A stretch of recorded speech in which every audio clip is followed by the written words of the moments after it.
Jason, we made it. We We made it. We made it. What do we make it to? Well, okay. You know what number podcast this is?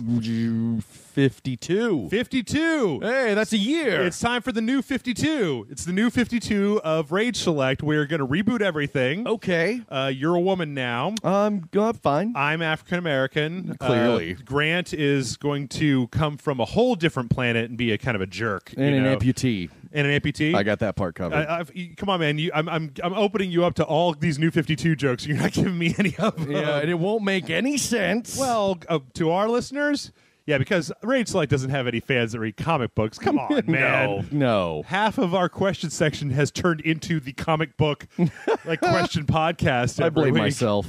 Yeah, you have. I tell you what, I get more questions now, and this has been in the last 2 months about horror movies. Yep. And comic books. That's kind of my jam. And gyms. You know, And gyms. and gyms. What should I order when I go to gyms?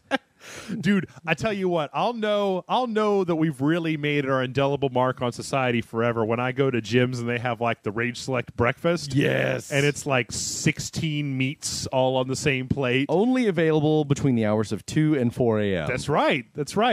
But yeah, this is episode 52. We made it an entire year. Yay. No more. Give us some more. Yay. You guys don't know how hard it is to coax actual excitement out of Jason Murphy. Yeah. Yeah, it's true. One per week at 52 weeks. So let's look back. Let's take a brief look back on Rage Select. Set adrift on memory bliss. What's your number one? What do you remember? My favorite podcast? What's your favorite Rage Select moment, Jason? Oh shit! My favorite Rage Select moment. Yeah. I don't know, man. Jeff can't close. God damn it! I was expecting you to say slapping me in the face. Slapping you. Oh, it's a toss-up between slapping you in the face. I mean, how long did and kicking Grant in the balls? How long did we go before we even had puppet intros on stuff? We had a good 2 or 3 months. It was a couple months. Where I was trying to figure out how to make all that stuff work. Do you remember the first game that we ever played on Rage Select? No. Fuse. Oh, yeah. There's a really auspicious start. It was dog boom. shit. Right. Yeah, we've had a year of... let's see, Dick Bees. Dick Bees. Yep. Obviously, Dick Bees. Fuck your floating horse. Was Loretta came about? Loretta was yeah. Initially, yeah. She was a Rage Select invention. We finally finished a Red Dead Redemption game. Yep. Yeah, there's been a lot going on. Sex Chuds. We started out with one show. Now we've got 100 or whatever it is. I don't even know anymore, man. And I've seen in the last year the power of our fans. Yes. They are mighty. They're like a Death Star. I was telling somebody this weekend, we don't have millions of regular fans. We've got 2,000, 3,000 super fans. Yeah. And I could Rage be happier. Select Army. That's right. So I think that each and every one of our fans, I could probably call them if I was in jail. Oh, yeah. And they would probably come down and film me with their phone and laugh at me like you should do. I've already coached them. We've got a contingency plan for that. You threw up on a cop? Yeah. That's over High the five. line. Yeah. So this will be going up directly after our big live stream, or maybe before it, considering that if I wait till afterwards, it'll be 11 o'clock at night. Yeah. Maybe beforehand. So I'd like to take a moment before we talk about anything else to just, thank everybody. I'm sure I'll be able to do a prodigious amount of thanking on the stream, but, what's the statistic? 90% of small businesses and shit, initial endeavors fail within their first year. Like a staggering amount. Yeah, and here we are 1 year later, and shit's basically better than it's ever been. And because of you, the listener, you, the person listening. Yeah. So I don't know. We need to get them. We need to get them all in the same place. We need to put them all in a room and take a picture of them. That's what I want to do. Oh, pictures. Yeah. Maybe I thought you were going to say gas them. Then who would pay us? Steal their credit cards and then yes. So everybody, I don't know if you guys know about the Auschwitz party. Ow, that hurts me on a lot of levels. Are you Jason. Jewish? No. Okay. But no, what was I thinking? I was thinking actually maybe we could have them all like take just like a picture of themselves, like a real life picture of themselves, and then we could do one of those like 1997, where you put all the photos in and you make the photo collage. Yeah. Except it's just like a dick or something, right? Oh, well, of course. Well, half the pictures are going to be testicles anyway. We could have everybody take a picture of their testicles, Yes. and then we could make Yoda's face with the testicles, Yes. and sell that in the store. Would you like a poster of a bunch of random people on the internet's testicles? Actually, I gotta sell. It's been a year, and I think that for a year you've been telling our fans to send me pictures of their testicles. You've only gotten like 2. I've gotten like 2. Man, That's pretty much it. you guys. I'm finding some new fans. Suddenly, Jason is now completely disappointed. Yeah, Jeff needs way more balls in his diet. Yeah. Yeah. I don't think that's. I've been playing along. I've been telling people don't do that. Don't do that. Yeah. Apparently, they're listening to me. Don't listen to him. That's a weird feeling. I just don't know. Listen to me. Listen to- Or if you can get some homeless guy to show you his balls and take a picture, mail@rageselect.com. Have you ever thought about, last week we were talking about banging out a book in like a weekend? Yep. Have you ever thought about just like getting like not totally wasted, but just, kind of moderately inebriated? Nope. Don't do anything halfway. And banging out like a 180-page self-help book, the Jason Murphy self-help book. Yes. Like How to Be a Man by Jason Murphy. Yes. First, chapter 1, anal on the first date. Oh, you're just screaming out of the gate with that one. Just right there. Okay. Yeah. Okay. She needs to know what your intentions are. So is it just going to be like one sentence per page? Or he. Or he? Whatever. They need to know what your They intentions need are. to know. Yeah. Okay. I mean, it could be everything from like, Cape maintenance to Yep. taking shots. Taking shot. Yes. Speaking of Hiding bodies. how to hide a body. Yep. How many? How many were there? Oh, I 4 or 5? let's just say there were 4 hypothetically. Okay. Jed, you guys don't know this, but Jason actually owns a Dexter boat, even though like there's no ocean to go We're hide landlocked. bodies in. It's a hurdle. You were going to do Town Lake, but that's It's just a little inconvenient. there's too many bodies in Town Lake already. I just put them at the fountain in front of the Radisson. Okay. What, just like kicked him out of the side of your car onto the street? It's like, Okay. oh, you clearly drowned. Yeah. So I don't know. What did you do this weekend, Jason? Do you have any big things that happened? I can't say. Oh, you can't? I cannot. It's a secret? It is a secret. So you'll tell us where you dumped the bodies, but you won't tell us what you Yeah, did well. this weekend. Because nobody will feasibly believe that those bodies belong to me because I was too busy doing other secret things. Oh. I can't tell you. Okay. All right. I drank with Grant a little bit. Grant and Allison. We had a couple of drinks. Okay. When was that? What day was that? Saturday? It was Sunday. Sunday? Yeah.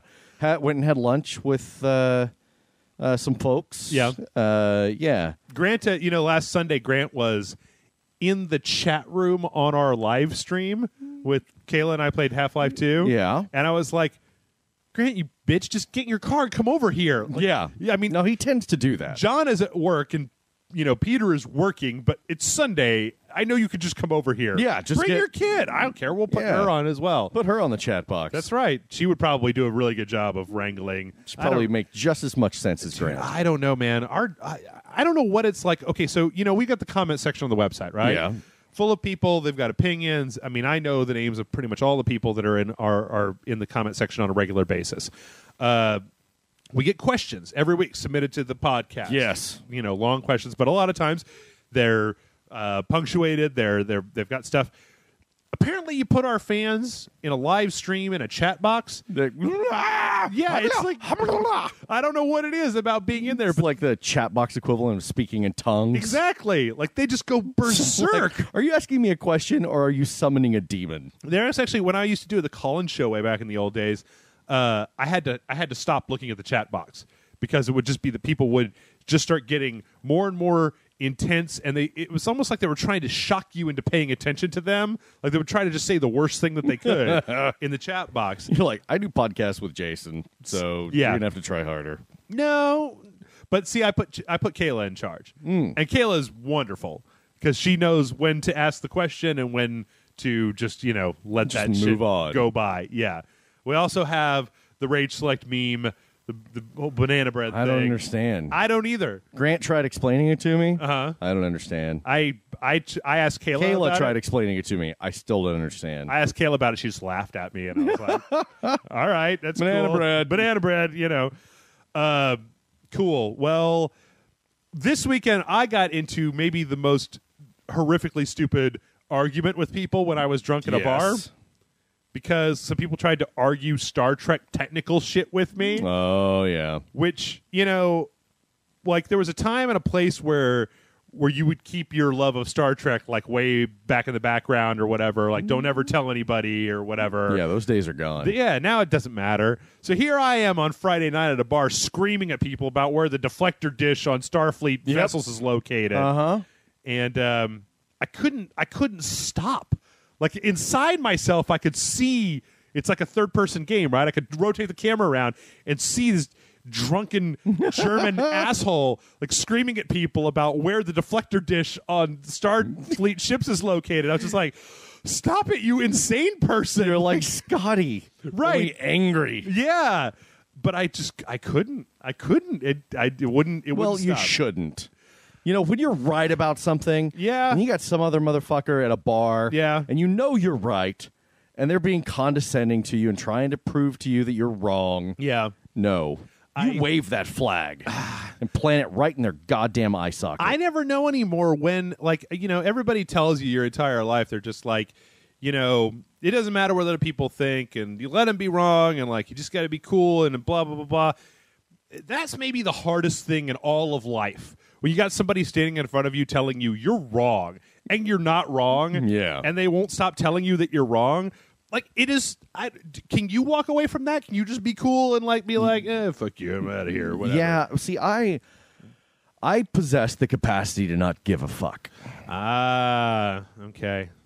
But we also we have several friends who think they know goddamn everything about Star Trek, Oh, this is very true. and among other things. But Star Trek comes up, and those motherfuckers will pounce on you. Yeah. The thing that they did to you, Yeah. they did it to Allison Did they? about Klingon. What? Yeah, they were like, "That's not Klingon. That's from Dune."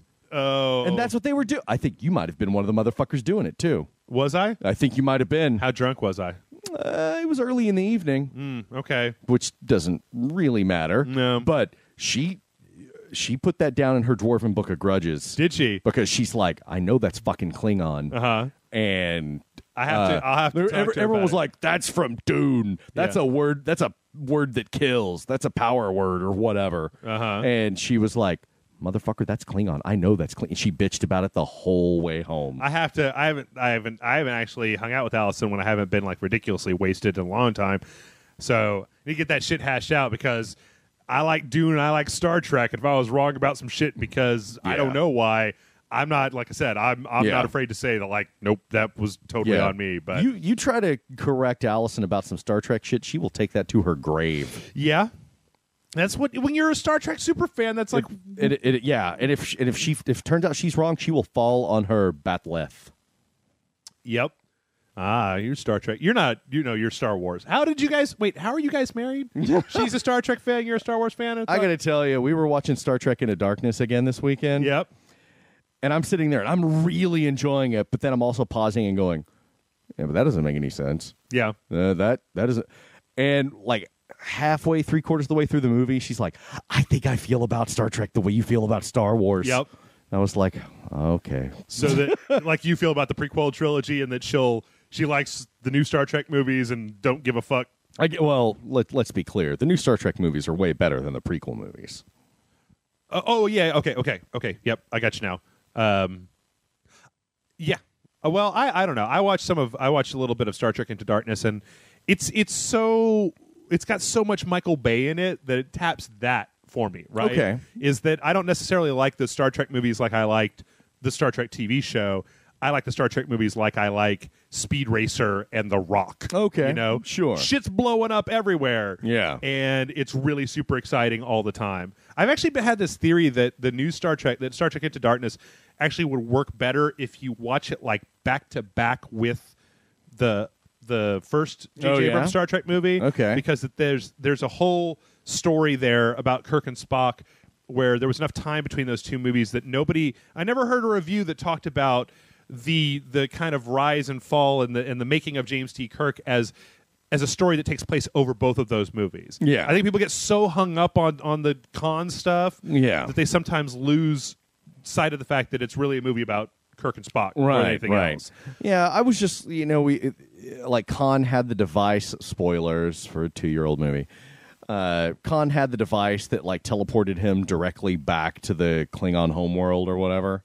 Yep. To Kronos. Yep. And it's like, well, you guys have that now. Why don't you just do that?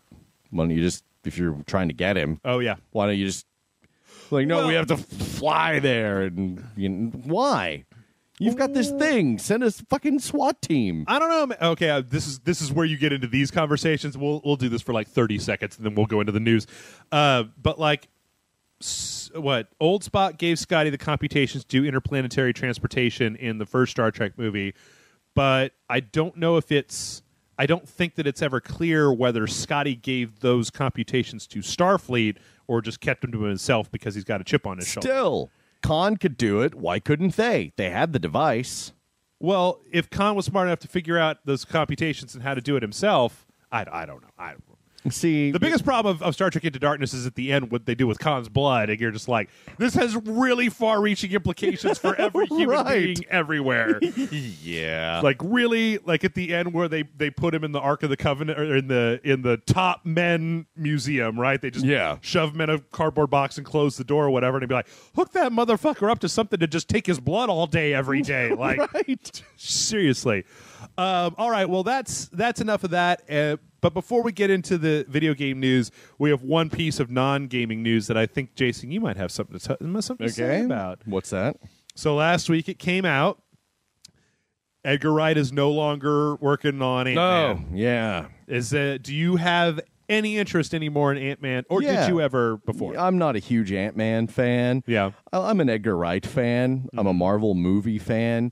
But he was probably trying to get in there, and he was trying to put his own mark on it and everything, and they just couldn't come to an agreement. Well, there was actually an article about that on Latino Review, where there was like studio. There was edicts from the studio, and then he tried to meet them, and then they kept monkeying with his script, and so finally he was just like, "Nah, fuck it, I'm leaving." And that's what Joss Whedon has had to deal with. That's what Shane Black has had to deal with. That's what Jon Favreau has had to deal with. Yeah. So I don't know. It'll be fine. Okay. Now that's going to be phase 3. Ant-Man. Yeah. I don't know. Captain America, Thor, Guardians.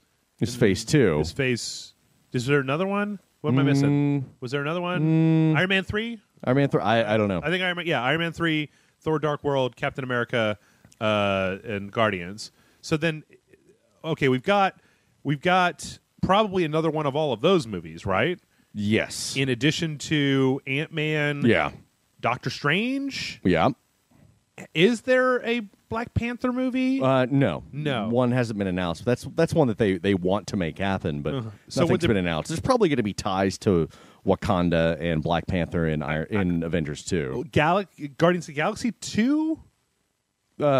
Yeah, probably. So you got to wonder if they keep adding 2 new properties onto everything they already have every time they do another quote unquote phase. Once a month, you're going to have a Marvel film by like 2018. They're just going to Marvel Studios is going to be employing every single actor and director in Hollywood. Yeah. Well, every single actor and director in Hollywood wants to be in a Marvel movie. So yeah. What do you think? Give me a % chance here that Dawn of Justice is going to be able to dethrone some of the Marvel. Do you think there's any way that movie could come out ahead of the current Marvel stuff? No. I think it'll probably be pretty good. Do you think that they'll go directly from there into Justice League? Oh, yeah. Absolutely. Okay. What's your Justice League lineup? Give me projected Justice League lineup. Superman, Batman, Wonder Flash, Woman. Green Arrow, Wonder Woman. Green Lantern? That's tough because they're not going to. I don't think they're going to treat the Ryan Reynolds thing as throw canon. it completely under the bus. Yeah, it's gone. I don't know. I don't know what they're going to do with that. Martian Manhunter, Cyborg. Probably going to bring Cyborg in. Hawkwoman. That's Hawkwoman. I don't know. They'd probably stay away from that. Okay. Yeah, because then you'd have to explain the whole Thanagarian thing. And that one, dude, And nobody knows what that is still. I want an Adam Strange movie. Yeah. That's what I really want. Yes. That dude's got some weird shit going on.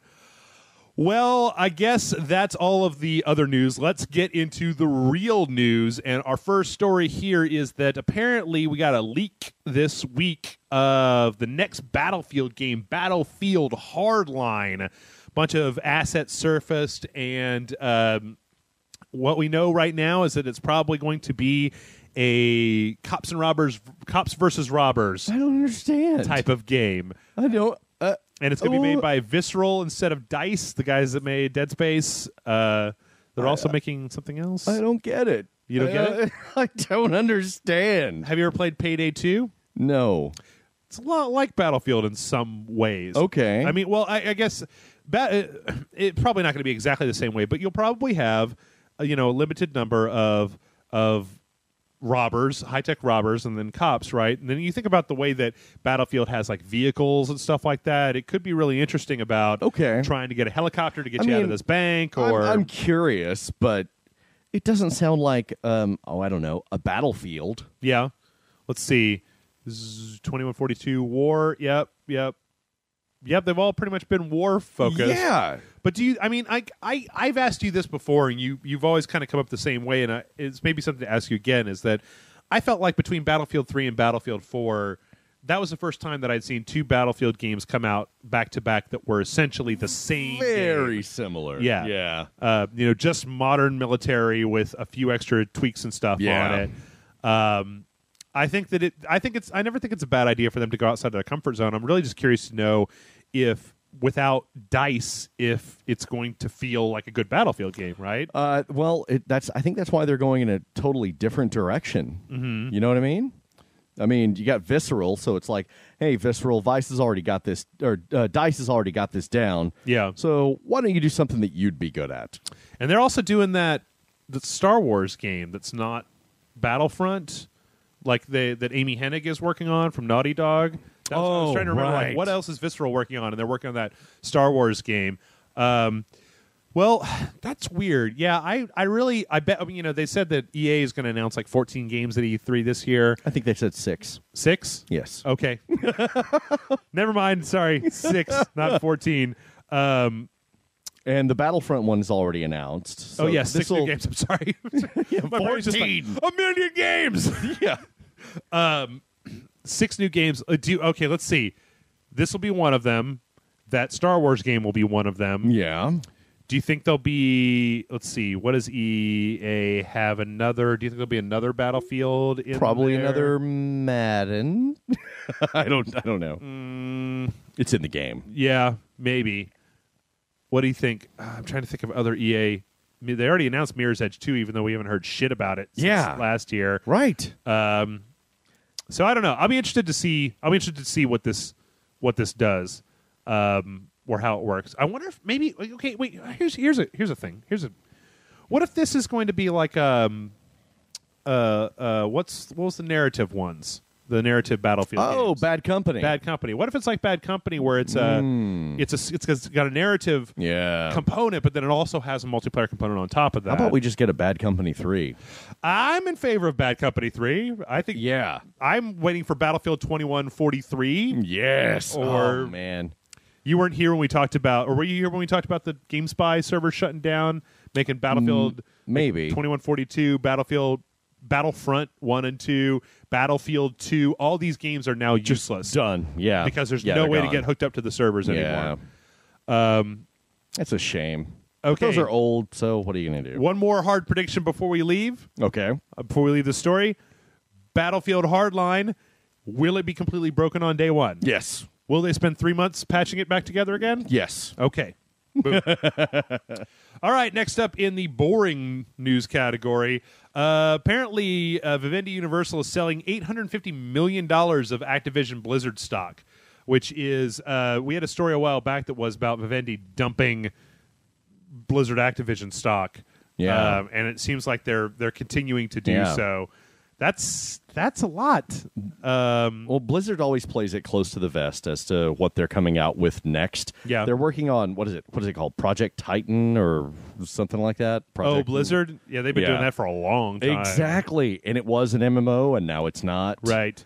And, so what do you got? I kind of don't think that that's ever going to come out. I don't think that Project Titan's ever going to see the light of day. It's... Well, what's next? What are they coming out with next? Another Warcraft expansion? StarCraft 3? No, they're not. Well, they've already that doesn't make any sense. Well, they've got their Dota, Heroes of Storm, right? Oh, right. They've got their MOBA that's coming out. They've got Hearthstone, which I'm sure is going to make them fuck tons of money on pack purchases. They've got Diablo 3 on the consoles, on the PS4 and Xbox One coming next year. They've got plenty. And I mean, Activision's, they've got plenty coming out as well. But okay. Well, I guess scroll back up. Yep. Scroll back up to the headline. Okay, in Activision Blizzard stock. We had another one that was talking about Activision and Blizzard kind of moving apart from each other. Or this was the one, I'm sorry, this is a weird story. So much of this stuff, I get lost a lot of times with all these they're dumping this stock and they're buying this and they're buying, because we had this story that said Activision bought itself back from Vivendi, right? A controlling stake back in their own company from Vivendi Universal, which was having problems. I think we actually talked about that on the show. Then there was another one that was, I think, a slight rift between Activision and Blizzard. Anyway, you know what? This isn't going very well. I'm going to move on. This is a very weird story. So apparently Nintendo is planning on this new thing, or on doing this new thing where they're not just going to take all of your money if you do Let's Plays for the video outright. Okay. Apparently, if you contact Nintendo and they approve of you doing Let's Plays, then they'll split it with you. Yeah. They're not going to go. They're not going to give us a thumbs up. I'm just going to lay that out there right now. It doesn't matter. We don't make very much off of their videos anyway. But it kind of, to me, this kind of, I'm a little angry about this. Oh yeah, because I think the idea that Nintendo. I still think that when it comes to Let's Plays and the monetization of Let's Plays, this shit's getting big, right? Yeah. Both Nintendo and Microsoft. Microsoft and Sony both have integrated streaming technology directly into their new consoles, and they have pimped that shit out as show your friends, stream online, do some shit, right? Because it's a big thing, and it's a way that gamers have asserted control, have asserted a measure of control over the idea that just because somebody else made your game does not mean that your playthrough of it, that you do not have some kind of ownership of that, because you are making the decisions. Right. It'd be like saying the people who make the brushes own your painting, essentially. Okay. I mean, in a certain way. In a way, the interactivity of games means that it's a blank canvas, and that whether I turn left or right or create a terrible woman or give my cowboy an addiction to cocaine or whatever. I don't know what you're talking about, but go on. That parts of these things are our creations, and that we should have a stock in that. That commentary, I mean, because you know what? The way that I see Let's Plays is that if Let's Plays are going to be this goddamn draconian of we made the game, so fuck you. You ever listen to trip hop music or hip hop music? Sampling, yeah. Sampling is kind of the same thing. It's not exactly the same thing, but it is somebody taking somebody else's work and then using it to as a building point to be creative. Yeah. And because the interactivity of games, I feel like there's a very clear argument to be made about that. Just because you made that game, you don't own everything that anybody ever does with it ever for the history of mankind. Right. And I think that this idea where Nintendo has of just well, I tell you what, we'll be nice to you and give you back some of the money that you would have made if you register with us and run everything you want to do by us first. It's kind of go fuck yourself. Yeah. What you're doing is shitty behavior, and it just should not be. It won't be an issue in 3 years. I think that because you're going to see Mario games coming out on Xbox and PlayStation, because, or maybe handheld only, or maybe the 3DS only. Maybe, yeah. I mean, I I still don't know how Nintendo has managed to broker a deal where if you put up a thing on YouTube, they don't even have to find it. It's just automatic in their system. Yeah. You put up a Mario playthrough, it's just instantaneously. As soon as it's done uploading, hey, guess what? This is Nintendo's. They're going to take all the money from this. I mean, it seems like the sort of thing that you should be able to go, wait a minute, why don't we have a conversation about this? But Nintendo's basically the old lady at the cash register who's bitching because she thinks that this coupon entitles her to an extra 50 cents off of her bill. I just don't. She's sitting there holding up the rest of the line. Meanwhile, we're all behind. I don't know. I think that this stuff is so ubiquitous that if you try to keep control of it, like Twitch over the weekend was having to shut down Watch Dogs streams. Yeah, people just create a new account, start streaming all over again. Boom, you're done. Like they weren't IP banning people; they were just shutting down streams specific of people streams, breaking the release date, and they were still. I mean, I was talking with Aaron about it, right? And he was watching those streams on his PlayStation 4 on the streaming thing of the PlayStation 4 as they were getting shut down. And when they got shut down, he would just open it up, go back over to the next one, and then boom, start watching that one. Yeah. So I think it's like whack-a-mole. In some cases, I kind of feel bad sometimes for the content developers because they're trying to fight the internet. Yeah. And when the internet wants to do a thing, that thing's going to happen. Like, internet don't give a fuck. You're outnumbered, Nintendo. That's right. The internet's actually a really great microcosm of the idea of the power of the people, right? Is that when the internet gets a bug up its ass about something, you can't stop it. It's also a good way to reiterate, no. People are horrible assholes. Well, look. Yeah. In fact, I was talking with Cargill this weekend about the whole Dogecoin thing, because apparently the car didn't qualify, but then they had an internet poll to do who's going to be in the starting lineup, and then the Dogecoin people came in and voted that car up to like the number one position or something like that. What car? Did they sponsor a car? Oh, yeah. Dogecoin has become like a charity thing, right? And so there's like this one NASCAR guy. Cargill was telling me the whole story. I didn't really know shit about it. But apparently it's become, they call it what, cryptocurrency or whatever. Yeah. And apparently it's become the cryptocurrency that they mainly use for fundraisers of things. And then they had this guy that was in NASCAR, and they did some kind of fundraising drive, and they just made a zillion bucks. So there's now a NASCAR car with Doge on the side of it. I don't understand the world anymore. Like on the back of the car, it says like so fast, much gas, wow, power, and stuff like that. Oh like, my god! Yeah, what's happening? Well, this is what happens. This is also perhaps the greatest argument. You know the shit that Kevin Spacey was saying at the beginning of the new Call of Duty Advanced, is it Future Warfare? Was that the name of the Advanced Warfare? Something like that, yeah. Where he's talking about like the people, they need to be led or whatever. And I'm like, the internet is the perfect thing to point to go, when you just let people do whatever the fuck they want to. They'll put memes on cars. This is what happens. Oh, man. Well, speaking of really terrible things that the internet has done, you know, back when we had this one story about Uplay, we had a bunch of people in the comments like, "Oh, you complaining about Uplay? Why do you hate Uplay? Why do you hate Uplay?" Now, this is probably a thing that's not going to last for more than 24 hours, but apparently on the PC, Watch Dogs release on the PC and consoles all logs into the Uplay server, and I don't know how Ubisoft, after they've been whipping everybody's dicks up for a year about Watch Dogs, could not have seen this coming. Consider my dick whipped. Right. That whip my dick. Whip my dick. That people were trying to log into the Uplay servers, crashed the motherfucking Uplay servers. Yep. Apparently on the PC, you got to log into the Uplay servers in order to get into the game. And I actually saw this on, not Child of Light, but the last, it might have been Assassin's Creed Revelations or something, where I was on Steam, I went to launch the game, it installed and launched like Uplay, and so Uplay came up, right? Yeah. And I was waiting for the game to come up, but the game didn't come up, and I was like, no, close Uplay, open video game. And Uplay came back up, and it turns out that when you launch it, you had to open Uplay and then hit the play button in Uplay. Well, apparently because of the server problems, there are people on the PC that are literally unable to play their legitimately purchased copies. That must be maddening. Of Watch Dogs. And I don't know if you remember, but this shit happened before with Assassin's Creed 2, I think it was. Yeah. Where people crashed the Uplay servers intentionally to make a point about this sort of DLC nonsense.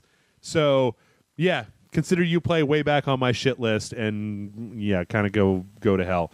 I mean, when I launched on the PlayStation 4, it had to sit there for 2 minutes and time out before I even had the opportunity to say, no, I don't want to log in. It kept causing problems while we were trying to do our Dojo episode. Yeah, on the first one, like there was some kind of PlayStation outage, and the whole thing was just every 2 seconds coming up being like, hey, I can't log in. And it's like, I don't care. Just Shut go up. away. I'm playing the game. Leave me alone. Right.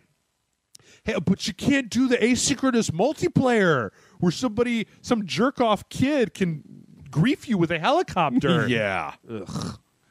Well, in less news, apparently Duncan Jones has completed filming on the World of Warcraft movie. Yes. Or I guess it's just Warcraft movie. Whatever it's called. Now, apparently this shit ain't coming out until 2016 because they have to literally put CG in, I guess, every single scene of the entire movie. He's finished filming a bunch of guys with ping pongs taped to their face, Right. running around against a green screen. But this seems like a thing. I love it when I read stories like this, right? Because this means that we've only been hearing about the fucking Warcraft movie for 5 years, 7 years. Something absurd like that. So they're finally going to get some shit done. There's finally some traction here, I guess, is what's interesting about this. Do we think that's going to be good?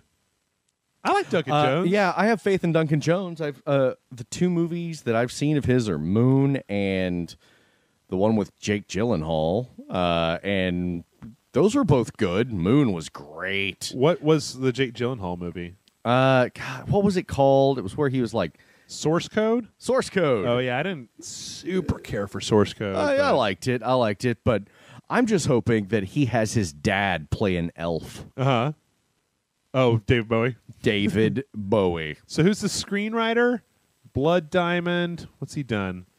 Blood Diamond. Charles Levitt? The Express. I don't even know what The Express is. Ooh. Let's look at your IMDb page. K-Pax. He wrote K-Pax? Oh, we're in good hands. The guy that wrote K-Pax wrote Warcraft. Blood Diamond. Blood Dragon, yeah. He wrote Blood Dragon. No, The Express, I don't know what that is. Seventh Son, Heart of the Sea, The Jenny Project. Wow. So K-Pax and Blood Diamond are the only 2 things on this list that I've seen. That I've heard of. I've heard of Seventh Son. That's the one that keeps getting pushed back. Cause You've heard of that it's a one. Piece of shit. The Mighty. The Mighty was Sharon that sounds Stone. familiar. Yeah. Back when you could sell tickets by putting Sharon Stone in a movie. Who the hell? Is that Jeff Bridges with That's a Jeff Bridges. pole that's on fire Yeah. in Seventh Son? That's the movie that just keeps getting delayed and delayed and delayed. Oh. And look, it's got 5 writer credits on it. Oh, that's never a good thing. Well, No. Warcraft over here. Oh, no, it's got 2. Just Duncan Jones. And okay, well, did he write Moon in Source Code? I don't know. Wait, whoa. Back up. Go back. Not Paula Poundstone. That's different. Okay. Paula Poundstone is actually the lead Dude. in this. I don't know if Dennis you know that. Haysbert's in it? Yeah. Who's that? He says, you know who he is. Oh, yeah. It's the president from 24. Yeah. He sells And State he Farm was- insurance or whatever. He was Pedro Serrano in Major League. Fuck you, Joe Boo. Oh, yeah. Do this myself. Yep. Oh, man. Well, I don't know. I kind of want to hear from the people in the audience. Like, I know that a lot of our fans and a lot of our job and a lot of what we do is based on kind of like looking at stuff that comes up on the internet. Are you excited? Are you not excited? And this is too early for me, but I'm curious to know if there's people out there I'm curious. that are super excited about a Warcraft movie. Like if they had said, "Oh, Duncan Jones is directing a Bound by Flame movie," I'd be like, maybe, okay. he's directing Dungeon Siege 2. They already made Dungeon Siege 2. Did they? Yeah. In fact, I think there might be 3 Dungeon Siege movies. Really? Look it up. All right, I'm looking it up. I know there's at least 2. I saw the first one. Oh, man. That what was- a steaming pile. Yeah. Siege Yep. film. Uh-huh. No, those were the games that you saw up I know, there. I know. Yep, In the Name of the King 2. I knew there were at least two. 2 worlds. It's got With the Dolph Lundgren. In the Name of the King 2, 2 worlds. Why would you put 2 and 2 right next to each other in the title? Also, Dolph Lundgren and Naticia. I don't know how to say that. I can't pronounce any of those. Oh, and it was names. also Uwe Boll. Okay, all right. Of course, it was Uwe Boll. And then is there a third one? Sequel? Third film, In the Name of the King 3. The Last Mission was released in 2013. Bam. Dominic Purcell with, Bam. What did I say? I think this is the reason why we don't do movie commentary, Jason, is because since we're a video game website, this would be the shit that we would be having to do, right? Yeah, I'm not watching that for anybody. You don't want to watch Dolph Lundgren in an Uwe Boll movie? Nope. I don't care if you tell me, Jason. I'll give you $500. You have cancer, Jason, and watching this movie will cure it. And I'll be like, I will get back to you. Okay. You got to try out everything else first. Yeah, Okay. let me try months and months. What if I could guarantee you right now that if you watch this movie 5 times in a row, you will get any superpower that you want? How long is the movie? Let's see here. 96 minutes. That's pretty short. Yeah. 5 times in a row? 5 times in a row. Any superpower I want. That's right. Bring it. You got to be sober the entire time you watch it. Oh, God damn it. In a row. Why do you have to make it so hard? Actually, I'm going to go one further. You actually don't have to just be sober. You can't drink, and you have to be on like a lot of like uppers, like meth and stuff like that. You can't close your eyes. You're an asshole. Riveted to the screen the entire time. You're an asshole. I got to think about this one. All right. So next up, we got some new information this week about the Order 1886. First off, it's being delayed until 2015. Wah, wah. But we saw some footage of it that looks pretty cool. It looked pretty badass. Apparently, there was a distinct lack of werewolves. Yeah, that's what I noticed too. They were torching dudes. They were like killing other dudes. Yeah. Apparently, the story here is that the Order is actually the Knights of the Round Table. Yep.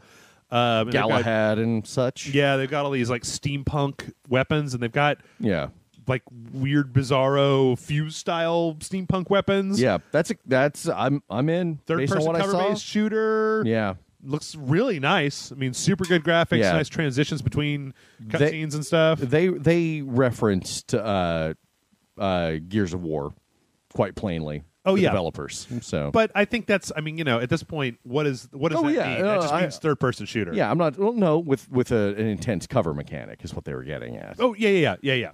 But as far as I'm concerned, you could say it's a kill dot switch game, except that nobody knows what kill dot switch is. No, nobody does. You fucking nerd. Kill dot switch is a good game. Okay, right?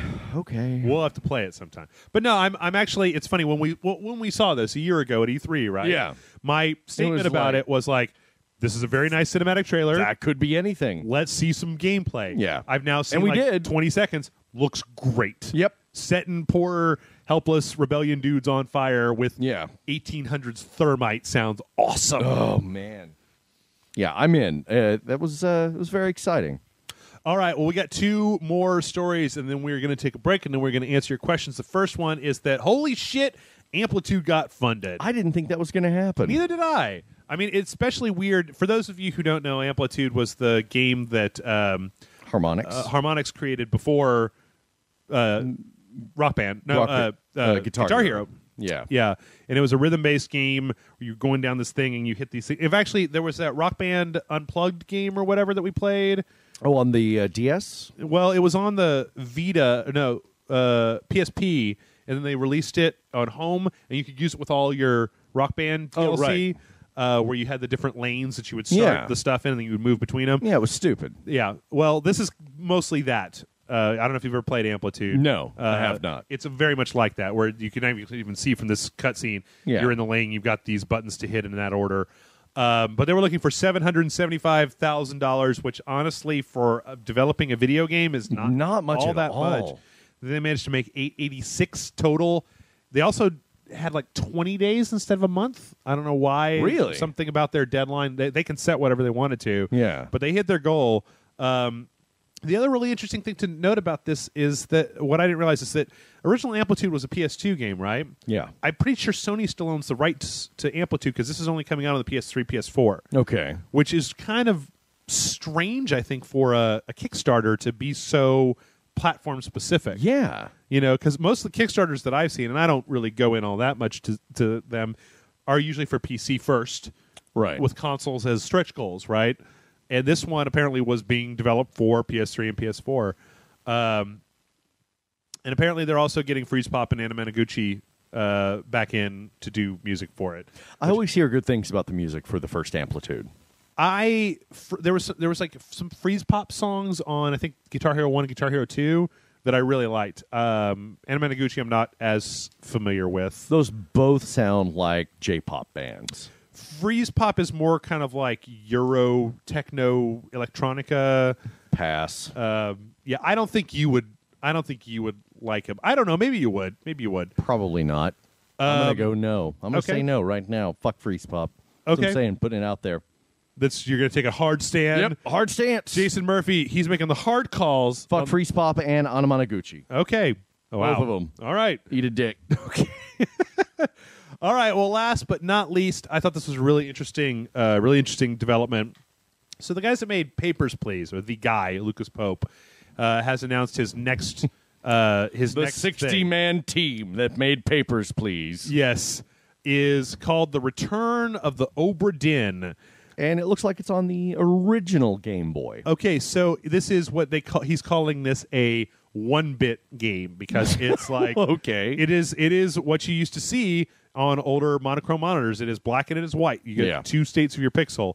But apparently, from the description down here, it's going to be first person, built in Unity with a filter that makes it look like that. And I wonder, a lot of times when people do that, it ends up being really, really jarring because, like, you remember in like Dead Space 3, I guess they had like a 1994 mode or whatever where they down-resed I never did see that. What's that? I never did see that. I never did see it.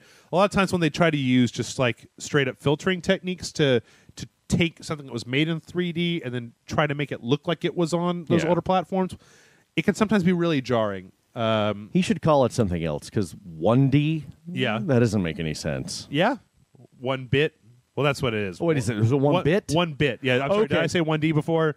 Maybe. Or Okay. maybe I just heard 1D. But Yeah, 1 bit rendering. Yeah, I don't know. There's also just, doesn't make a lot of sense, but whatever. it seems like it's pretty cool. And as usual, I mean, I'm a sucker for Papers, Please. I would be really interested in playing this. So, I don't know. Seems like it could be pretty cool. Looks like it's got a real piratey feel to it. Yar. Which, man, I dig me some pirates. So, and you know what? That is all the news that we've got this week. We're recording a little bit earlier, so if there's other stuff that comes up this week, we'll address it on the next podcast. Actually, I'm going to try to get somebody else on. I'll give you a break on the next. Thank break. you. This is 1 year. You had to be on for 1 year. You know? But we're going to go ahead and take a break. When we come back, we are going to answer a bunch of y'all's questions. And so stay tuned.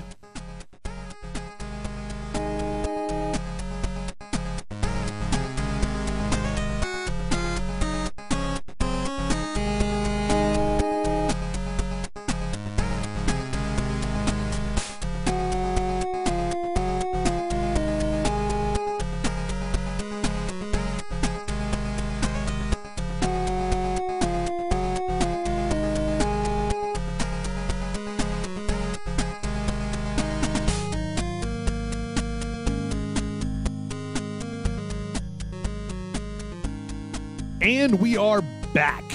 Hello. Hello. Hello. Back to answer your emails. That's right. We are back to answer all of your questions. We've got several questions to answer this week. So let us begin with Lavender Uke 93. That's one of our longtime listeners. Oh, okay. She's been with us for a long time. Okay. Yeah. Says, greetings, acolytes of Loretta. I have been a longtime fan of the show, including the times of the Unnamed Cat Lord, and love every video, even about games that I don't care about, because I love hearing you guys talk random, sometimes insightful shit to each other. We're really insightful, We bro. are. We're like drunken wide Buddhas. sage lords. Yeah. Like Yodas. My question is, how do you guys feel about the Metroidvania game style as a whole. Jeff hates it. And what games of it would you recommend? I think the best one was Symphony of the Night, but every other game of this kind, not just Castlevania, felt more obliged, I would say, to create a watered-down comparison disguising itself with a false depth. Two good games that I feel do it right enough are Dust and Elysian Tale and Dark Souls 1. Keep up the amazing work. It keeps me sane somehow. Praise be Loretta. May she receive Nick unto her bosom. We need to make that happen. Yeesh. It's funny. I keep getting messages either on Rage Select or on my Facebook page of that. So it seems like every 6 months or so, somebody finds a horrible picture of some old woman on the internet and then is like, I found Loretta. I think that Metroidvania is one of the, just as a way of laying a game out, is absolutely fantastic. Oh yeah, because because just when you look at it from the perspective of like, you've got a game world that is complete, but you can't go everywhere in it until you get the things to open up things that you need to go. And you'll see areas where it's like, I know I'm going to have to go up there. Yeah. How do I get there? Right. That was always the most tantalizing thing to me. Yeah, because exactly. It's like dangling something just directly out of your reach, and you're like, I want it, and then you get the extendo claw to grab the carrot, or I don't know what this metaphor is anymore. As far as games, Metroidvania style games, I think the first one that probably jumps to my mind is Shadow Complex. Oh, I never played that. Oh, it was so good. It was written by Orson Scott Card, and it was when he was writing his like America needs to be overthrown by like conservative people or something like that. But it's good. I never really even thought of Dark Souls as being in that category until she mentioned it. But what do you think? Is that?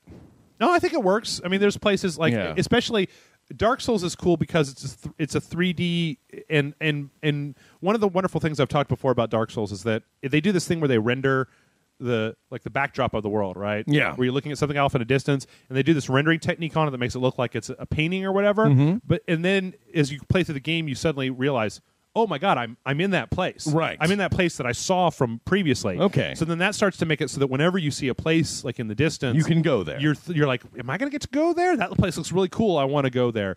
It is actually one of the reasons why Dark Souls 2 is kind of disappointing. Yeah. Is it because they delineated the levels so severely? You get into this situation where like you'll be in this place, like you'll go into this tower, right? You can see from a distance.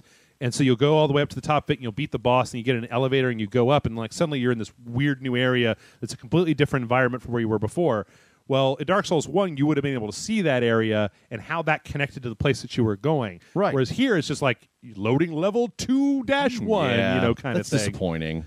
But let's see. I'll tell you, if you're a fan of Castlevania Symphony of the Night, all of the Game Boy Advance Castlevania. Oh yeah, like Circle of the Moon and all that. Yeah, and the DS ones. Some of them are a little meh than others, and I recommend playing them in the order that they came out because they got more polished as time went on. So if you started with the one where you have a laser and it takes place in the future, and you guys got the white hair or whatever, and then I didn't play that one. Go back, it'll get clumsier as you go backwards. But I'm trying to think. I've actually been keeping an eye on this one. Axiom Verge is an indie game. Metroidvania style.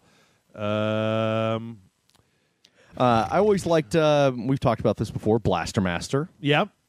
Guacamelee was an excellent. Oh yeah, that was an excellent. I didn't really care for Dust all that much.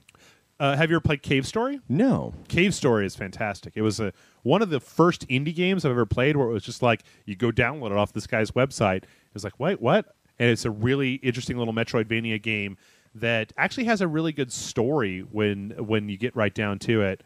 I forgot about Insanely Twisted Shadow Planet. That was a lot of fun. Yeah, that was very much like that. There are a lot of games on this list that we're looking at that I just haven't heard of. You've never heard of? I've heard of VVVVVV, but I've never played it before. It's very much this.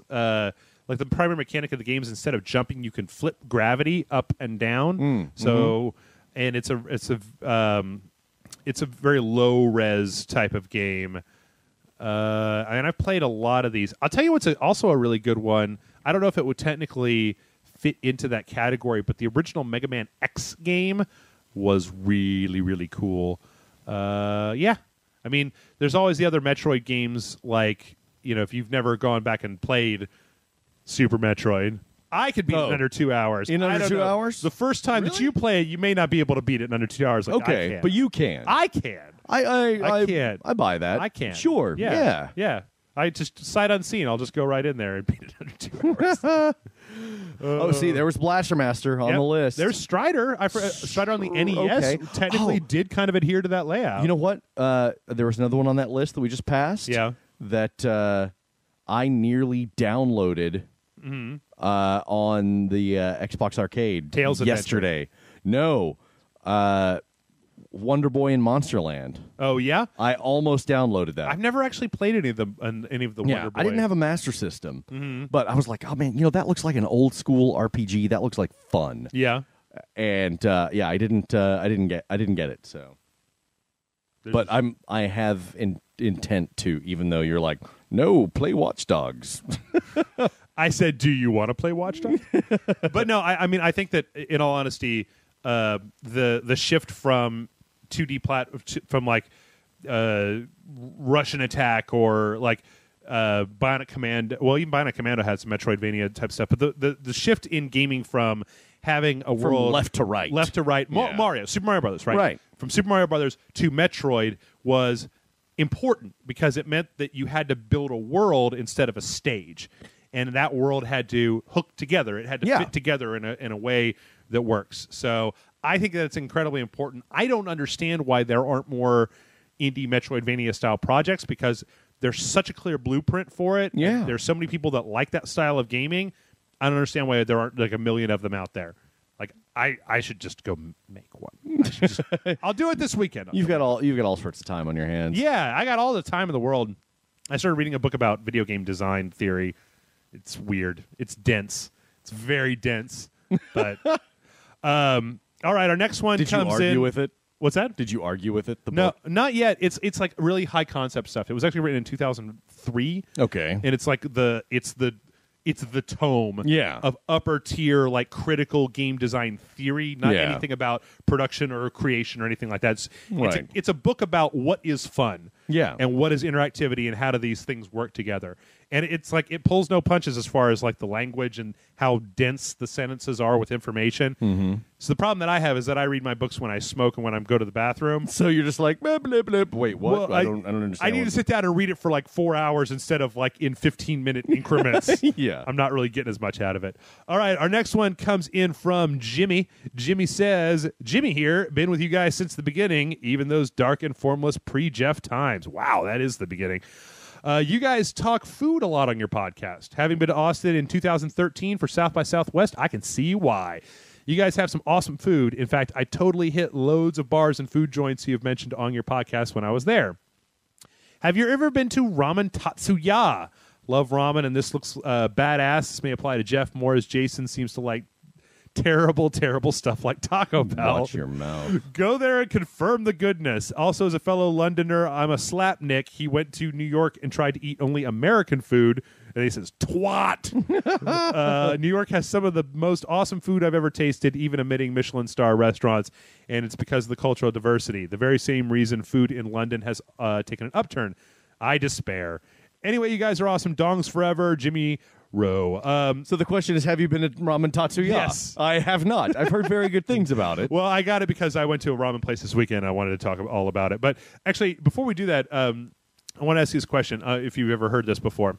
So when I was a kid, my dad told me, he was like, Austin is very unique in the restaurants that we have in this town. Because the size of Austin, you should not have food as good as we have in Austin. Okay. Austin's a college town, right? If you go to other college towns, it's shit. Sure. I went to Syracuse, New York with my sister. I'm not trying to bag on Syracuse, but like it's just a smaller town. They had a couple of local restaurants that were pretty good and blah, blah, blah. But Austin has this top-notch stuff. And my dad always used to say it's because we have the legislature here. Oh, okay. So you get people that you get politicians you get coming in, you get business people coming into what do you call it when you bribe politicians? Lobbyists. Lobby politicians, and that they need good places to go out and spend their politician money. So we had a bunch of restaurants. You got a little bit of of the film industry here, right? And all the festivals, and this everything. was kind of pre that because we've had plenty of good places to eat in Austin, even before the Austin studios, the tax breaks that we had, and even some of the notoriety that Austin has gained. Yeah. Even back a long time ago, we still had a lot of places when you consider the size of Austin that should not have been anywhere near here. But I have not been to Ramen Tatsuya because I didn't know gourmet ramen. Yeah. And this you were just like, weekend- ramen? Yeah. 25 cents. Bam. Yeah. Well, it's what you come to find out is that it would be like if you were like, if somebody said to you, do you want to go to Hop Dottie, which for you guys that don't know, Hop Dottie is like this really Gourmet burger place. fancy burger place, right? And you were like, no, dude, I've had frozen White Castle burgers. Yeah. Hamburgers are terrible. And you'd be like, no, what Right. do you mean? Do you want a patty stuffed with blue cheese? Right. Come with me. So that's my impression of ramen is that I've only ever eaten cup of noodles and Yeah. bullshit. And then I go with Randy to Michi Ramen, and it's like just the broth was like so tasty into itself. And they put in like handmade noodles, these big chunks of pork, and And Randy, that guy, foodie. yeah. I think I might be putting together a little excursion with him and our friend Nate because I have not been to Lucy's Fried Chicken here in town yet. Oh, really? And I have been assured that if you go and you get a bucket, that's a better deal than trying to order everybody individual. That's true. I've been to Lucy's many times. Yeah? Yeah. How is it? It's pretty damn good. Yeah? I prefer KFC. No, you don't. I do. You do not. I do. I totally Why do. do you prefer KFC to like It's better. It's tastier. It's cheaper. All of the things. what KFC is like just original style bucket KFC bucket? Original, extra crispy, the biscuits, Uh-huh. the mashed potatoes. Do you ever get a bucket and just mess with that all by yourself? Just No. sit down No. self-hatingly with a bucket? My self-hatred has limits. Uh-huh. So, yeah. Taco Bell, yes. It but was- KFC is over the line. This entire weekend was a non-diet weekend. Uh-huh. Like pants that fit on Friday suddenly didn't fit on Tuesday. That's what happened. Did KFC have something to do with KFC didn't have anything to do with that. Okay. But a giant fucking package of cinnamon rolls, of Mrs. Baird's cinnamon rolls, that did have something to do with that? it. Jesus. What's your okay? Well, when you go to KFC, what do you get? I usually get the get like failure bowl, or usually no. That's I usually get. Although Lucy's does have a failure bowl. Really? Yeah. I've never had it before because Yeah. I like to eat like a person Yeah. and not like a. I had it at animal. Lucy's, and I was like, okay. But no, I usually, when I go to KFC, I'll get like, 3 or 4 piece with mashed potatoes, Yeah. macaroni and cheese, Yeah. and some biscuits, and some more biscuits. Right. Popeyes or KFC? KFC. Red beans and rice, man. Well, if I'm feeling Cajun, then Uh-huh. I'll go to Popeyes. But if I want fried chicken, Yeah. I go to KFC. Okay. All right. So the answer to your question, have you been to Ramen Tatsuya, is no. But I have been to another ramen place here, and I found out that apparently that ramen place, Michi Ramen, Yeah. open till midnight every day of the week. What? So I might have to check. I might have to start cutting my burger diet with some ramen diet. All right. Our next question comes in. I'm going to close this real fast. Boom, ba-doom, doom. And our next question comes in from Reed. Reed says, hello, Jeff and Jason, longtime fan, first-time question asker, and proud patron of the site. Thank you, Reed. My question is, what DLC would you most want to see a sequel for? Between Blood Dragon 2, Ballad of Gay Tony 2, and Undead Nightmare 2, it would be a pretty hard choice. Thanks for reading my question, and if you ever find yourself in Honolulu, give me a call and I'll buy you a beer. Oh, fuck yeah, Honolulu. I want to go. Yeah, me too. There's probably some good tiki bars in Honolulu. Hey, if you go to Hawaii, will you give me some of that black sand and bring it back to me real fast? Is that drug code? No. No, it's just black sand. Do you know what I'm talking about? No, It's the beach. like volcanic sand. Yeah, there's this one beach in Hawaii. It might not be. I'm pretty sure it's a black sand beach where like if you take sand from it, it's like cursed. So there's a bunch of Really? people who are like, you take a little bag of this black sand. You're like, black sand, that's crazy. I'm going to take it home. I'm going to put it in a jar or whatever. And you have insanely shitty luck either for a long time or until you go put the sand back on the beach. Well, I already have insanely shitty luck. Maybe this will turn it around. And I also don't believe in curses. Okay. So, yes. All right. You bring me some of that black sand. Buy me a ticket. Okay. To Hawaii? Yeah. How much do those cost? A lot. Okay, never mind. All right. The answer to your TLC. question, Undead Nightmare 2. Blood Dragon 2. Undead Nightmare 2. Blood Dragon 2. I will do whatever it takes to get some more John Marsden in my life. Okay. Yeah. Although the second, my runner-up, Yeah. Blood Dragon 2. Okay. I'm trying to think of other like really, really notable DLC that's been out there over Lost the years. in the Damned. Non-Rockstar. Non-Rockstar. Yeah. Non-Rockstar notable DLC. Yeah. I mean, because be like Lair of the Shadow Broker in Mass Effect 2 was a really good DLC, right? Okay. But that's not exactly the sort of thing that I want to see that I really want to see a sequel to.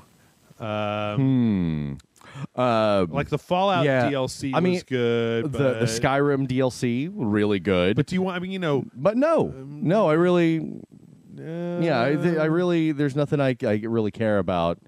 It's like I don't need to see a Homestead 2 or whatever. Hearthfire 2. Right. Yeah, Hearthfire. That's what it was called. Yeah. Yeah. I don't care about that. Yeah. Undead Nightmare though, near and dear to my heart. What about what was the one that turned Infamous into a vampire? Oh, I didn't play that. Carnival of Blood, Festival of Blood, right. something like that. Yeah. I don't know. Yeah, I think that's. I think you got it, man. I think you picked all the answers. Yeah, no, you picked the appropriate ones. Undead Nightmare 2. If I can't get that, Blood Dragon 2. I mean, God damn it, I just need a Blood Dragon 2 anyway. If I don't get an Undead Nightmare 2, fine. Right. But I need a Blood Dragon 2. Let me ask you a question. Would you rather have, I'm going to tell you right now, same production value, same length, same everything. Would you rather see Red Dead 2 or Undead Nightmare 2? Red Dead 2. Red Dead 2? Yeah. Even with your predilection for horror stuff? Oh, yeah. Yeah. Okay. Because, I mean, Undead Nightmare, it was fun, but it was a gag. Right. You know? But what if it was serious? What if Red Dead Redemption, that had pathos, man. That had depth and emotion to it. I mean, at the end of the game, yeah, just like, are you stopping yourself from spoiling Red Dead Redemption? I know, but they got a long way to go to attach me to someone who's not John Marsden. So. Yeah, I really wish that if they do. I mean, I know they had the DLC pack, but I would really love it if they have a new Red Dead coming out. If that's, they had that whole Blizzard is announcing something this year for next gen consoles. But Rockstar, they said. Rockstar, yeah. Sorry, not Blizzard. But I'd really like it if they could tie original Red Dead Revolver back into the Red Dead. Oh, that'd be neat. Yeah, because I really like that game. I don't think it gets as much love as it deserves. I would like to see the early days of John Marsden. Whatever, pretend he didn't die. I don't care. Bring John Marsden back. Yeah, what if Red Dead... Okay, here's a good question for you. Red Dead Redemption 2, yeah, it's all his kid. Oh, God. Don't. It's all his kid. There's no John Marsden. Oh, man. No? Or I mean, like, GTA hasn't... Maybe they made me like him. I don't know. I'd trust him. I mean, GTA has never had a direct sequel with the same characters. Right. So... And you saw what happened to poor... you saw what happened to the poor guy from Lost in the Damned in GTA 5. Yeah. That didn't work out real well for him. All right. The next question is from Noloth Karagas. Kiros. Just call him Kiros. Tholapsic. Yeah, he's given some like Lovecraftian name. I don't You're probably know. going to summon a demon just trying to say his name. Okay. Just call him Kiros. Okay. We'd end up summoning a different demon, a stupider demon. It's like, yeah. Klaatu Verata. Okay, Kira says, "Hail, Rage Masters! Oh, great Jeff, bearer of the beard of knowledge, or as Jason has spoken, the hobo rape thicket, and keeper of Professor Dog." Mighty Rage Lord Jason, wielder of the dreaded Kobayashi Mafu, I doth beseech your guidance and words of wisdom. God, he is casting a spell. This guy, I feel like he's kneeling in front of the giant throne, the iron throne that we sit on, that's all the controllers all together. I have been a fan of yours since the before times, and through What is he saying there? And though dark times came, you have brought us and our inner rage into the light once more. Okay. I have a friend who suffers from multiple sclerosis and agoraphobia. He is a self-titled comic book connoisseur and D&D aficionado and has been since he was little. Throughout his years in junior high and high school, he received various torments from the other students for his liking of comics and D&D. Fuck them. One of the favorite insults they like to hurl was, quote, "If you're over 14 and into comics, you're not a real man, and D&D is for sociopaths," unquote. The torments got to the point where he withdrew from school altogether and missed out on the last 2 years of high school. He now deals with severe bouts of depression but manages to find joy in comics, hailing the stories and characters as a respite from his everyday existence. He has told me that he would like to work in a comic book shop or even work for a comic maker someday, and I've encouraged him to try. However, he feels that he has little chance of this actually happening, and perhaps he should just give up on it and find a job at Walmart or some such place. In your opinion, should he give up on wanting to work with comics and just accept the everyday 9-to-5 job? Humble Rage Disciple, Kiros. Fuck no. Fuck no. Fuck no. I got a little a secret for your friend. It's never too late to give up your dreams and work at Walmart. Yeah. I don't care if you're 4 or 90 years old. Walmart will always take you into their horrible, hellish bosom and pay you shit. Go do your shit, man. Get out there and fucking knock some heads together and set some balls on fire and make your dreams realities, you know? Yeah. Okay. First of all those guys that mocked him for, like, if you're over 14 and into comics, you're not a real man.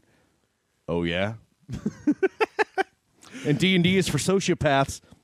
You're goddamn right. That Tom Hanks movie told us that, right? That's right. Mazes and Monsters. Yeah, that's the one that told us. I want you to send all of them motherfuckers to Rage Select headquarters. All those motherfuckers are bodybuilders now, I'm afraid, Jason. Bring it on. Yeah. That's okay. That's what we got shivs for, motherfucker. Yeah. You've met my wife. You know she's not stable. This is true. She ain't scared of shit. But, you go talking shit about people who like comic books and D&D and shit like that. It's like, okay. You want to talk about who a real man is, motherfucker? Yeah. Let's go. Bring it. Yeah?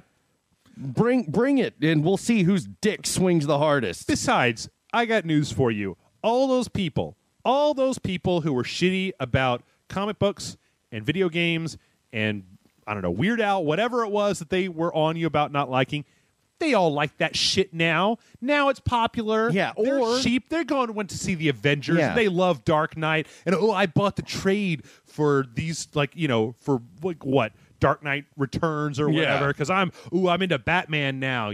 Fuck them. They weren't into it when you have legitimate geek hipster cred, right? Don't let anyone take the things that you like away from you, unless what you like is someone else's 2-year-old that you want to touch in the bathing suit area. Then let them take it away and then kill yourself. But I digress. Or get some help. I don't know. Or get some help. Either way. But you always got to take it. We're trying to be inspiring here, and then you always veer off into just that's the sociopathic D&D fanning you talking. No, maybe. But no, don't give up your dreams. Never. No. Never. Why? Go. Yeah, you want to make comics? What do you want to do? You want to write? Start fucking writing. You want to draw? Start drawing. Yep. You want to work at a comic store? Do it. Yeah. You go in there and you be the best comic book shop monkey you can. And there are some damn good ones out there. Some people who will introduce other people and draft more people into the fold. Yeah. Be that guy. But for those who said, if you're over 14 and into comics, you're not a real man. Oh, yeah? Well, tell them to talk to me. Tell them to come see me. And also, I will cut a motherfucker. Also, allow me to reiterate. Anybody, and let me make this perfectly clear.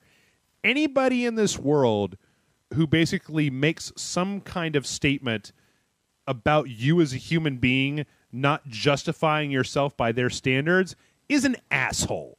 Yeah. Anybody who says you're not a real gamer, you're not a real fan, you're a loser, you're a sociopath or whatever, because you're not just like me, is simply a human being that is too myopic to see the advantages to diversity and to accept anything outside of their incredibly teeny tiny limited focus of reality.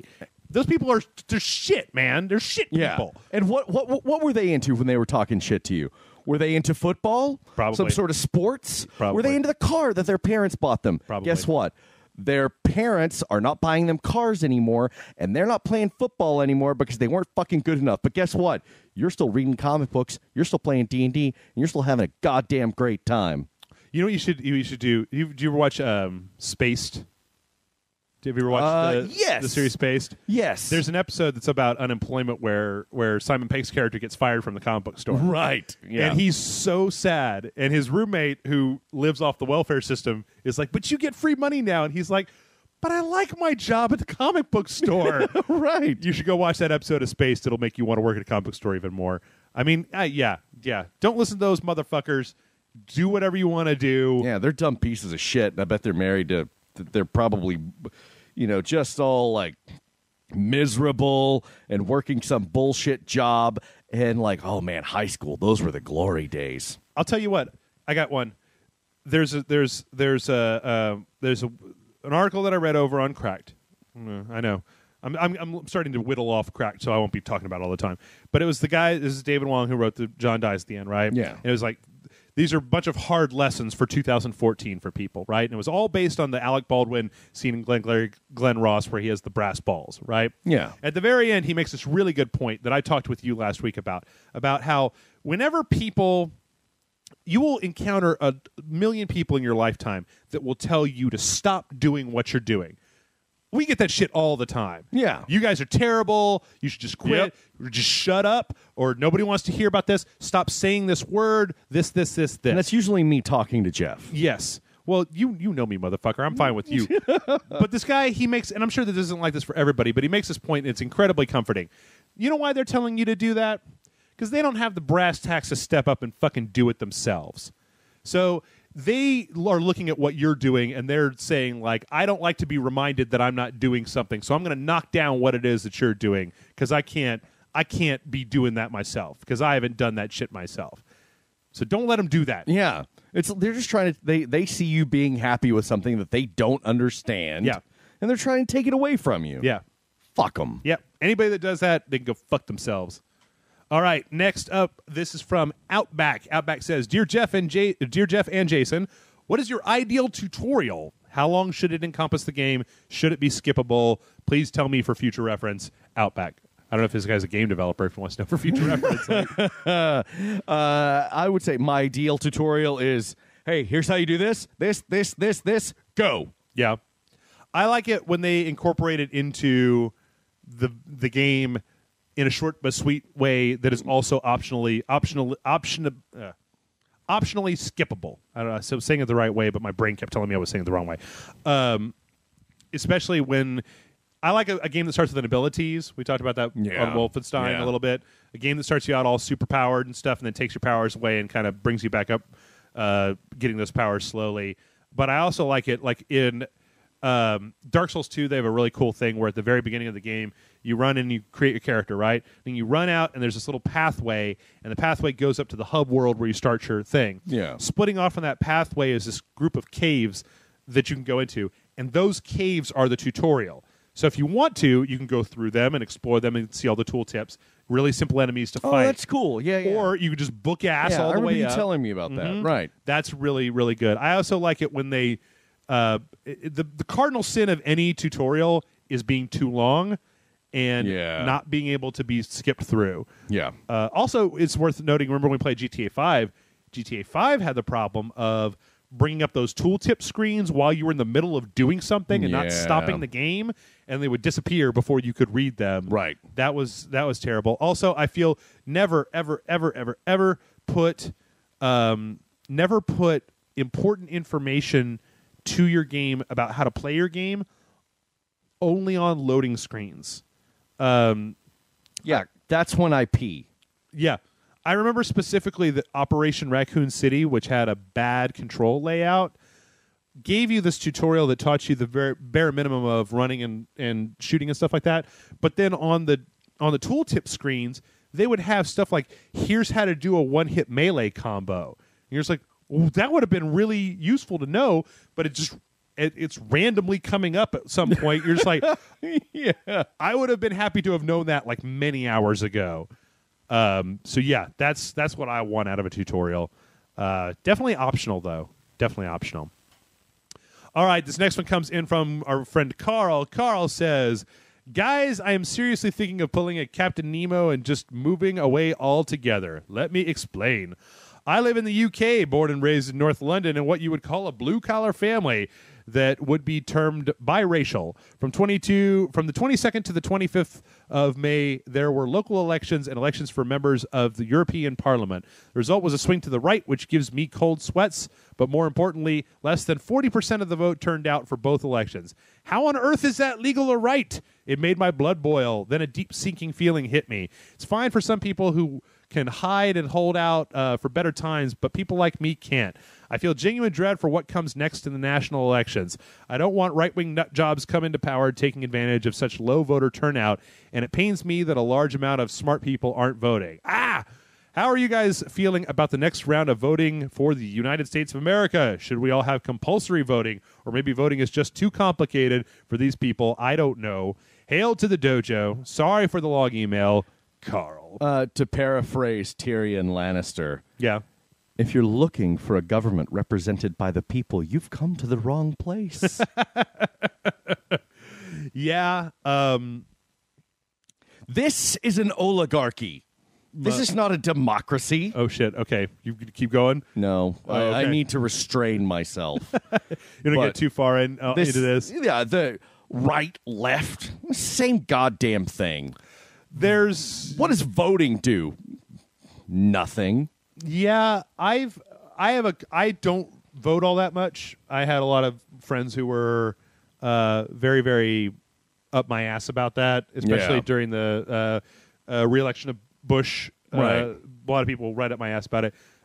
See, in Texas, if you look at the voting block of Texas, Texas has a lot of counties, a lot of voting districts. Austin is one, and it is always Democratic. Always Democratic. Yeah. Almost all of the rest of Texas is always conservative. They don't, Yeah. those dudes out in the middle of West Texas that are in those, rural Texas, Austin is not Texas. And if you really wanted to make a difference in voting in the United States, you would move to like Ohio, right? To a swing state. Right. And like try to make a real difference up there. Yeah. Texas is not going to sweep Democratic in any of the next election. So I find the idea of people that were very, very, well, first off, I found the people that were very, very interested in whether or not I went out and voted only got really interested when Bush 2 was in power. Right. They all happened to be big liberals. And I'm sure that if I told them, well, I'm going to go vote for Bush, that they would have been like, well, maybe stay home. Maybe stay home is the way to go. Yeah. I think that in general that we just is a culture in the United States. People just don't care. Yeah. As long as we have our American Idol Right. and our fast food, we're happy. And I love my fast food, but I am not happy. And I Because just American Idol is just garbage right now. That's also that. Yeah, the voice is where it's at. But no, it's you're not voting for someone who will represent your rights in the United States. You're casting your vote for whatever corporation that this guy listens to. It's like, oh, I'm Monsanto is in charge. Sure. Kraft is in charge. Halliburton is in charge. It's not the left or the right. It's it's all the companies. I also feel like we've gotten into this. We won't stay on this for too much longer, folks. But Yeah, sorry. we've gotten into this problem in this country that irritates the fuck out of me, where everybody wants it to be entirely their way all the time. So if you've got a majority of, when we saw in the Bush years, right, of them pushing through a lot of very conservative, very Republican laws and things like that. And Obama got elected, and we've seen a swing in the opposite direction of trying to enact a lot. Obamacare probably would never, or some kind of universal health care thing probably never would have made it through if there was a Republican president in office, right? Right. He pushed for that. And now it's like this idea that you would elect a Republican president because people are dissatisfied with Obama's policies, and that person would get into power and then spend the first part of their administration dismantling Obamacare and getting rid of it. This idea that if your quotey finger side wins the election, if you get 51% of the vote, then you get to have it your way forever, is something that I don't really truck with. Right. Because I don't want to live in a country where every 4 years we spend 4 years repainting the government in conservative policies, and then the next government, the next president is Democratic, and they spend the next 4 years making it more liberal policies. I think that part of politics that a lot of people don't understand because of certain internet things is that to make any really true headway, you're probably not going to be happy with the result. Is that there's a compromise to be made that takes everybody into consideration, that's not going to be a clear win for either side.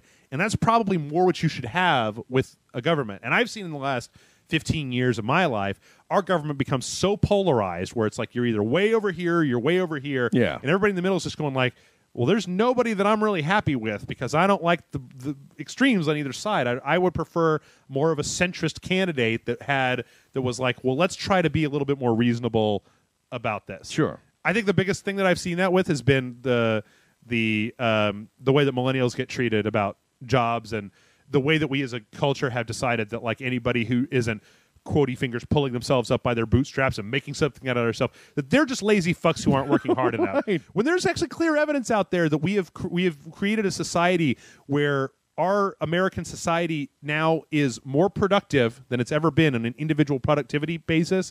Each person is turning out more and more work per person, which means there are less jobs. Yeah.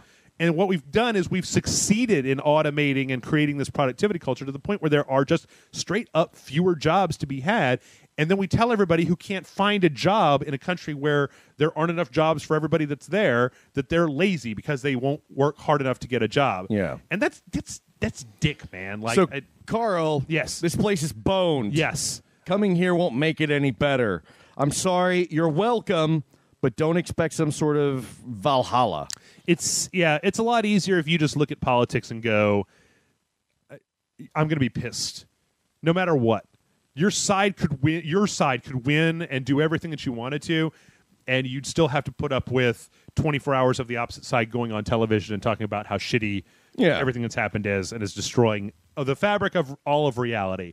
So I don't talk politics anymore because I talked politics during the Bush years to my liberal friends, and they would not concede that there was literally no way to even talk to a conservative person without calling them names. And I'm like, right. You're not having a conversation at this point. You're just screaming at somebody. That's not productive for anybody. All right, we're done. Enough politics. Let's go on to an easier one. This one comes in from Zombie Woot. Zombie Woot says, "Hello, Jeff and Jason. I'm a fan of the horror genre. In movies and TV, there are plenty of different kinds, from slashers, psychological thrillers, and many different types of monster movies. However, in video games, you can narrow about 85% of horror into some kind of monster genre. Even when it tries to do psychological horror, you end up shooting or running away from unending attacks from monsters, whether they are aliens, zombies, shadow people, and any other creature you can think of. Even when they don't throw in monsters, developers can't help but add supernatural or science fiction elements into their games. Do you think we will see some experimenting with the horror game genre in the near future? And what genre of horror would you like to see in a game? Love everything you guys do and keep up the good work. Zombie Woot." You are absolutely right. Do you think you can make a game that was like Friday the 13th on the NES, but was good, where you had like a one primary overpowered, totally, like Jason Voorhees chasing you, and the whole game was trying to get away from them? Yeah, I totally do. I think that's absolutely possible. And you ask if you're going to see some games experimenting with a horror genre in the near future, and I say, yeah. It's right around the corner, because if you look at, and I reference this a lot, if you look at Gone Home, there was a palpable sense of dread there, but there was nothing going on. Sure. And I think that shows that it's possible for them to replicate that into another genre. Now, it's tough because video games, you have to be very interactive, and you want to confront whatever is thrown at you. But I think there's room for everything in video games. Can I back up and ask you a question? You're more horror oriented than I am. He's saying that 85% of horror games have some kind of monsters. Don't about 85% of most horror movies? I mean, because he talks about horror. He says slashers, psychological horror. Okay, so you have slasher horror, psychological horror, thriller horror. Even if you don't have specifically like a supernatural or monster, yeah, you're usually still dealing with some kind of primary force that is looking to injure, which I would say you classify as like a monster, right? Crazy person or a hillbilly or something like that. Well, yeah, he's right, but he's wrong. I mean, 85% of horror, 85% of horror into some kind of monster genre is what he's saying, right? 85% of horror games have some sort of monster. Okay. In that, he's right. Yeah. You are also right, but you're also wrong in that they all have some sort of monster, some sort of overt threat. Right. But it's in the way that they're presented. Mm-hmm. They're thrown at you constantly in movies. Or excuse me, in video games. In games. They're thrown at you constantly. Okay. You don't have, like, if you watch a movie like Session 9 or House of the Devil. Sure. Where the threat is always looming, but you don't encounter it. Right. I think we're going to start seeing more of that in games soon. And it's going to come from the indie developers. I'd be interested to see how you would convey that. Yeah. It won't be easy. Yeah. It's much more artful. It requires a lot more skill than, here's a naked crazy guy with a knife, around the corner, or here's some sort of Lovecraftian horror that pops up out of this hatch. You touched on it earlier, but I think that a lot of that also comes back to the idea of when you put in interactivity. One of the greatest things about horror movies is that a lot of times they're terrifying because you do not have any agency of what's going on the screen. Yeah. Like when you see the woman doing something and you can see the murderer coming up behind her very slowly, you're like, you're on the edge of your seat, right? But you can't do that from the woman's perspective because it doesn't work. That ties into you, the audience. So it's one of the reasons why I've constantly said over the years, Dead Space isn't all that scary. Yeah. Because you have a gun, you have agency over the world, you have a way to dispatch your would-be killers, right? So it's harder to generate that kind of scare. And you wander into the whole thing of Gone Home Gone Home kind of wore its welcome out for me about 75% of the way through it. Okay, well, it did not. Well, yes, but I think that's a testament to. It's like, okay, Gone Home didn't necessarily do it right because it wasn't a horror game, right? Yeah. But what it did right, it did so well. Mm-hmm. And I think you can take that and transpose that into other games. And I think that I think that we can see games that are much more tense than any horror film. Yeah. I really do. Yeah. Without just throwing constant threats at you. Okay, I see that. I just had an idea. But it's going to be a lot harder than what developers are used to. Think like Shadow of the Colossus, except that the Colossus is the monster, is your Freddy, your Jason, your Dracula, or something like that. It's reductionist, but sure. Just the idea of having one. Well, I've always wanted to see that. One far more intricate fight with one enemy than bam, bam, bam, I have that's something that I've been thinking that games have needed. I've been thinking of that for like literally the last 20 years. Yeah. And I think Sinistar is kind of an example of that. Really? On the most basic level. Okay. Because you've got this horrible, frightening threat, and then you have these other threats that are really kind of a nuisance. Right. And the only reason they really, truly pose any real threat to you is because you're worried about the big one. Right. You know? Yeah. But if you've got something that is constantly coming after you, yeah. And I think your allusion to Friday the 13th is actually an apt one. Because I think if we have something where, there are minor stuff that's just going to kind of trip you up or whatever, but really what you're worried about is the big psychotic killer coming after you that is there somewhere. I think it's. I never got a chance to play through Daylight, but I also like the idea of if you could make something that was kind of like Outlast or like the original Amnesia or something like that. That was more of an avoidance game where you don't actually have a way to attack. People have been trying that, and I think they're going to get it right soon. But then procedurally generated, so it's different every single time. Right. Then that would be interesting because it would give you a brand new set of environment to work with, so you would never be able to memorize the layout, memorize where the monster is, and then just speed run it, right? Right. You'd have to react each time to what was going on. So yeah, I don't know. That's I'm looking forward to seeing Watch that. indie games. That's where it's going to come from. Okay. All right. Finally, one last question. This one's from Adam. Adam says, if you could go back in time 100 years and play a modern movie for an audience, what movie would you pick? I would play Independence Day and tell everyone it was the future. So Adam's going to go back and troll. Well, wait. Okay, what would that be? 1914? 1914. 1914. Yes. So what was going on in 1914? So World War I? World War One, Yeah. I guess. Okay. Which you want to fuck with people. I'm sorry. Yeah. You got those guys in the trenches who are dodging mustard gas and shit like that.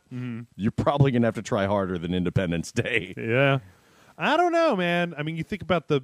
Well, okay, when did... What Did they was the history of motion that was picture like the cinema. dawn of motion pictures. Yeah. You know, I mean, the first film was the train pulling into the station. Yeah. And when that was first screened, people ran from the theater thinking the train was going to run over them.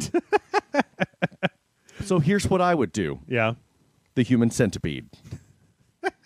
And I hate that movie. I hate it. Oh, my God. You'd fuck up all of America Yeah. for years. Is that Human Centipede. Human yeah. Centipede.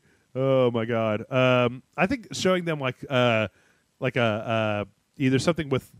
Oh, dude. If they ran out of there because the train was coming at them... Yeah. Show them Armageddon. Show them a Michael Bay movie. They would die. They'd all have seizures. Or I don't know, maybe like some really good CG movie, something like one of the Pixar movies or something, one of the better Pixar movies. Yeah. It'd just be like they wouldn't even know. They would probably dislike it because it had so much color. I mean, you got to remember that when it comes to films, like what as I read a while back, where it used to be in a film, if somebody came to a place, you had to show them drive up, get out of their car, walk up to the door, walk in, talk to the receptionist, and then go into the office. The right? establishing stuff, Right, yeah. Because they used to think that you can't just smash cut from that scene to that guy's now going into somebody's office. Yeah. People will be confused. Show them Requiem for a Dream. You show them a David Lynch movie. I'd bring Lost Highway back and be like, Yeah. this is what it's like. You can all kill yourselves now. Welcome to 2014. Show them a real mind job like 2001. And then when it got done, you control the 1914 people. Like, did you guys get it? Did you understand? Yeah. Yeah? And then you plant a monolith in downtown New York. Oh, man. No, just show them Star Wars. That way when I came back in time, there would be like 100,000 Star Wars movies that I could go back and watch. Yeah. Because they were like, yeah, this is great. That's what I would do. That's what I'd do. Well, you know what? That is all our questions. That's the end of our show. I'd like to thank you guys all once again for being with us through an entire year of Rage Select. If you have questions that you'd like to send to the show, mail@rageselect.com is the email address. That is mail@rageselect.com. Jason, thank you so much. We've recorded real late today. Thank you for being here. I'm sleepy. Yeah. So we're going to wrap it up. But we will see y'all tomorrow with another new video right here at Rage Select.